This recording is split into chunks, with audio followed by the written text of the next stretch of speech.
Microcredit is, by definition, the provision of small-scale finance, tiny microloans to individuals who are hoping to set up an individual informal micro-enterprise. So it was originally started as a way of getting people into the microeconomy, into the micro-business, and later on it became a little bit more about consumer loans, but the origin is about providing jobs and a source of income for the poor. So that's how it started. The next bit is, why is it so popular? Well, there are several reasons. Some of them are political. There is a real issue with individualism. That became the new philosophy in the 1980s with the rise of the neoliberal project. And so microcredit really answers to that. It promotes individual entrepreneurship and self-help. And this was really important for those behind the neoliberal project, that the poor, in a sense, learn to stand on their own feet and get rid of the support for a lot of the old-fashioned, as they saw it, types of collective interventions such as social welfare programs, pensions, unemployment insurance, public sector jobs, the sorts of interventions that made the Western economies powerful and reduced poverty. That wasn't going to be tolerated in the global South, so the poor really had to be taught to stand on their own, and microcredit came along at exactly the right time. So it perfectly captured the sort of feeling, the zeitgeist at the time.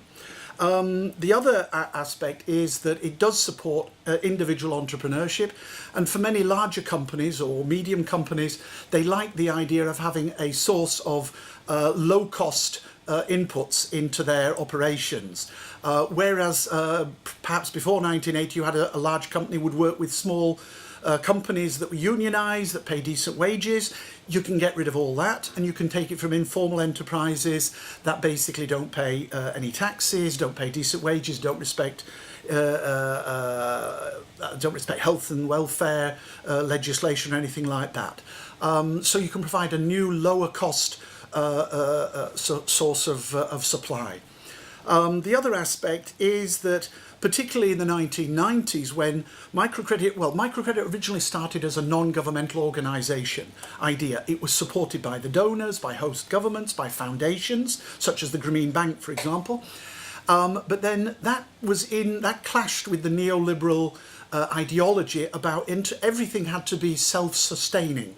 And so in the 1990s, the microcredit movement had to change, and it became much more of a commercial undertaking. And when this happened, microcredit became a business. And microcredit now is self-sustaining. It doesn't just not rely on governments anymore, it is hugely profitable. And so microcredit now is a business, it's an investment opportunity, and so big companies and investors are now moving into that area. So for those sort of reasons, microcredit became extremely popular. Initially, to do with the anti-poverty agenda, but later on, after the 1990s, it became seen as a very profitable business opportunity, and investors began to pile in. Many of the Wall Street banks are engaged in microfinance. Citigroup is one of the biggest investors. A lot of the Wall Street banks are in, a lot of the big banks elsewhere.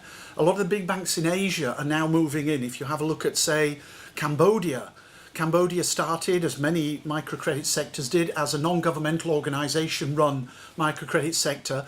But after around 2010, when they started to commercialise and privatise, big business and big banks realised there was a huge profit potential.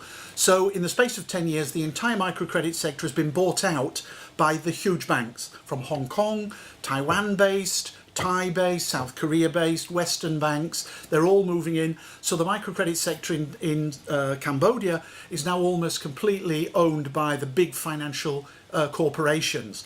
And they are really trying to up the supply in order to maximise the profits. That's why they got into it. They wouldn't be doing anything else. They operate undercover still, that somehow it's about anti-poverty, but when you look at the profit figures and you look at the investment returns and you look at people working in that sector who used to work in the mainstream corporate banking sector and are saying that we're actually earning more return on investment and return on equity in microcredit than we ever did working in the corporate banking sector, you realise that has, in a sense, that's taken over.